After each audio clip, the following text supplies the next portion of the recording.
Why would somebody pick a fight and not tell the truth? Do you ever do that? Do you ever find yourself doing that? Maybe it's just with some friends and you're debating who's going to win a contest, but you don't say who you really think is going to win. You say who you want to win.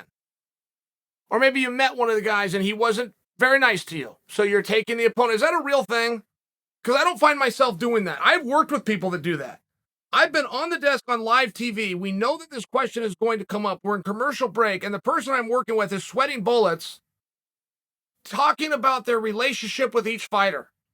Well, I don't want to make him mad, and he was really nice to me one time. I don't think he can deal with the jab. It's like, the question is, who do you think's going to win the fight? It's not going to hurt anybody's feelings, I don't think. I've had people pick against me, believe it or not. They all came in wrong, but it never hurt my feelings once, so I don't have that same code. I'd pick against my closest friend if that was the question that I was asking. That's the job that I'm there to do. I don't understand. This is happening right now. Gilbert Burns and Tyron Woodley have both picked Jorge Masvidal to beat Colby Covington. Now, those are two meaningful guys within the division. The number one contender and the future Hall of Famer are picking from their own weight class. Do they mean it? Are they being sincere? T. Wood gets a pass. And it's not because he fought Colby. T. Wood was very respectful of Colby Covington. Even called him a smart fighter.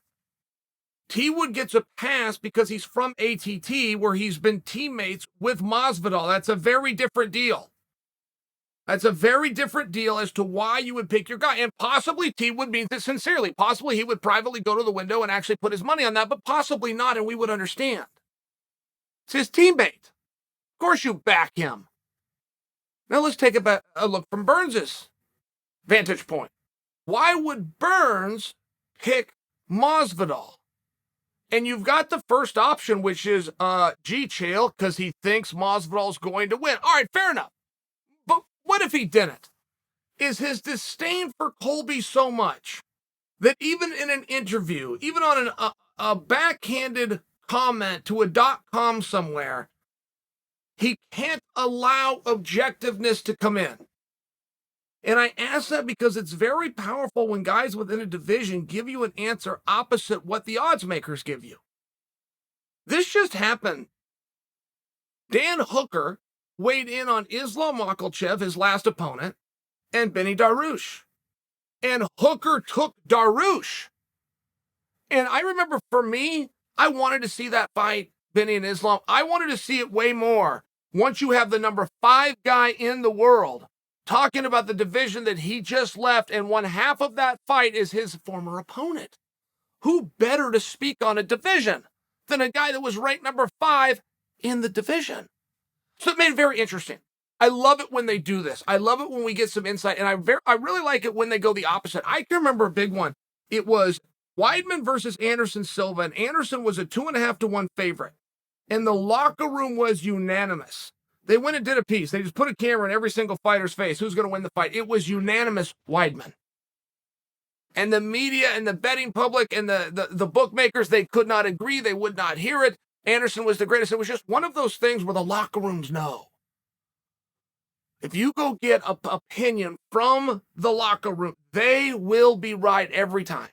That's not to say you're not going to get some wrong, but you're going to go 60-40, and whoever it was 60 is going to win that every single time. So when you get a locker room that's got a former champion, future Hall of Famer, and a current arguably number 1 contender, and they're both saying the same guy, which is opposite of what DraftKings is saying, it seems like a time to go make some money. But before you go and hedge that bet, you've got to look at it from all sides and think, why would they say Masvidal? Because if it's for any reason other than they think it's Masvidal. If there's any other reason, well, then you got to be careful with that bet. You've got to hedge against that as well. And I do think with T. Wood, it has to be with a grain of salt because that is his teammate. There's 2 ways to look at it. This is my former opponent in Colby, or this is my current teammate in Masvidal. I think the loyalty went in the right direction. And possibly T. Wood is just being sincere. I'm questioning, if he's not sincere, why would he do it? And then it does come back to Burns. What does Burns have to gain here? And Burns has such a bad taste in his mouth for Chaos Covington I think that's what it was. I don't know if I think those guys really believe that. I feel the best assessment I've still heard as it pertains to this fight is the one you got from me, which is plenty of people saw them work out. George and Colby remember those workouts, teammates that were there and coaches. But regardless of what happened then, this is totally different because striking in sparring is up to 80% and never more. Grappling in sparring is 100%. So those sessions were designed to favor Colby. And the weight class is not the same. Masvidal was a 55-pounder who had not quite come into his own. The level of confidence that he's experiencing at 170, reminiscent of 3 title fights, 2 for the Undisputed, 1 for the BMF, different animal. Both Colby and Masvidal need to have no confidence going into this. They need to take nothing for granted. They do not know each other. They have not done this. It's brand new. It's fresh. Burns went as far as to say that Masvidal not only will beat him, he'll finish him. Either choke him out or knock him out. High praise from a #1 contender. But as the days are ticking down and we're getting a little bit closer, eventually I will give you my official prediction. But before that, I'd like to hear from you. And when you leave me comments, please try to be objective. Try not to make it popularity and try not to say only who you hope wins. I'm asking a very direct and pointed question here. Who do you think is going to win?